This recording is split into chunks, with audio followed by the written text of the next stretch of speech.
Hello, I'm Lise-Lotte. This is my greenhouse. Welcome to my garden. Lily is not with me in the garden this afternoon. She is actually at her vet. She had an operation to take off the bump on her back this morning, and I go and pick her up in about an hour, and she's apparently doing really well. So I look forward to having her back in my garden with me as our official garden dog. And because it's not the same without her, I can tell you that. But anyway, she's fine. So that's all that we care about, really. What I wanted to talk to you about today is a little bit about how do you introduce yourself.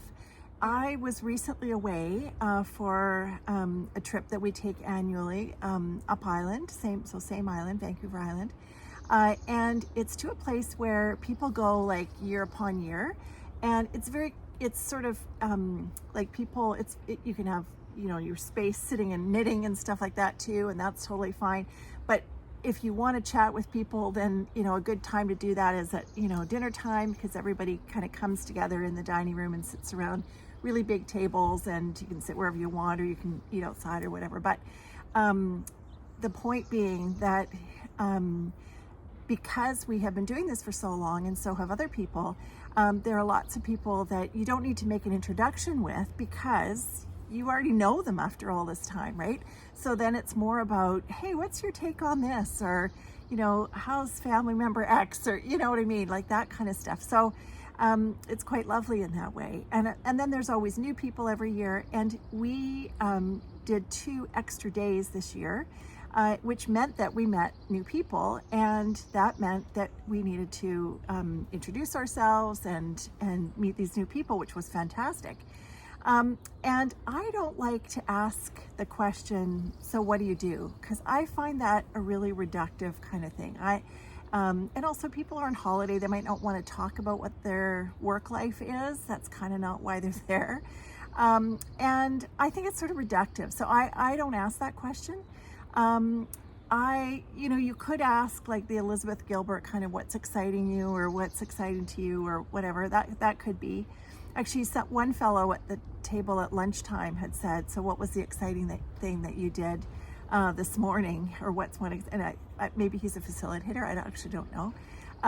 But that was a great question. And I actually said, well, I turned a heel, my first heel that I've ever done in my knitting, in my socks. And they're all like, they're not knitters. So they're like, oh, because we thought it meant something else. We thought it meant like, don't talk to her or something like that. It's like, no. So I was introducing myself, and I had said, well, I have a creative business. And then that led to, well, what does that mean? And actually it means 3 things. The first is that I have a membership called Gathering Experiences That Are Meaningful. And I want to help people find connection through creativity. And so I do that through my membership, and also through this new course that I've just built, which is called Creative Again. And then I have my out of the blue products, but I mean things that I've made. And then now these originals are made on silk scarves and journals, and which I'm really excited about. And some new cards that are just coming out. And so I have an Etsy shop, and on my shop, on my website, and so on. Anyway, and then the third thing I do, which I'm right in the thick of these days, is that for my business, Party Green Flowers, which is I have on my little urban flower farm here on Vancouver Island. And so I'm growing for big events. So at the moment, I'm growing for the biggest event that I've done so far at this time of year. So I'm excited about that. And so that's kind of like the business part of it. But then it's like, okay, so another thing happened. When I got home, a friend of mine from school was visiting, and so she was going to come for a visit. And a family member who hadn't met her before was texting and asking, just to know who she was. And so I said her name, and I said that she was here visiting her parents, that she, how she knew my daughter, and that she had read a poem at our wedding. And I thought, it's so interesting because in sort of 4 sentences in a text, I could describe to him who she was to me, quite aside from, you know, her university degrees or career accomplishments or whatever. And I thought, well, could I do the same for me? Like, could I make that introduction for me? And so I thought, well, I'll just try it. So let's try it here. So I said, I would say, if I was introducing myself this way, I would say, well, I've been a creative all my life. I've always done creative things. I find that even in the darkest times, creativity is very, very helpful. Leaning into beauty is helpful. And I stay in a place which is very much in the present moment as much as I can. And I know that, you know, you can't choose what happens to you necessarily in life, but you can choose what you're going to do about it. And I think that that has driven, especially in the last 5.5 years or so, especially, although I think before too, but that has driven a lot of my drive to make things, create things, share, because I recognize the sense of impermanence that we all have. And living in a garden, that's for sure something that I'm very familiar is the sort of seasons of things, and the cycles of things. And so that's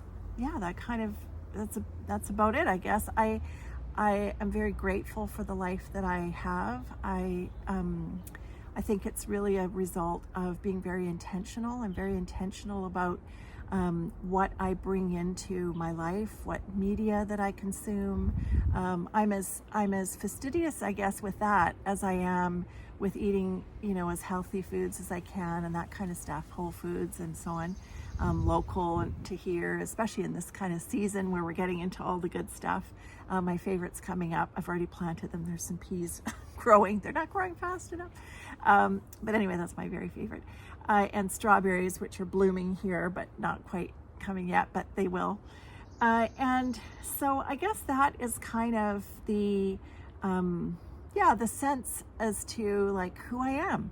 And I thought, wow, like if you were to introduce yourself, like what would you say? Like what do you think is important for people to know about you, or interesting, or something that could lead to a conversation? Because I don't think introductions are meant to be, well, I'm this, and then we're waiting for another person to say, well, I'm that. It's like, I think it should be more like improvisational theater, you know, like the yes and.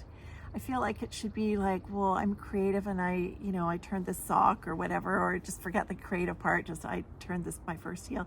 And then we get talking about knitting because the other people at the table were curious, interested people. Not that they themselves knit, but just, that was a fun thing for me. And then some of them had gone kayaking, and some other people had done some other exciting things that morning. And somebody finished a book.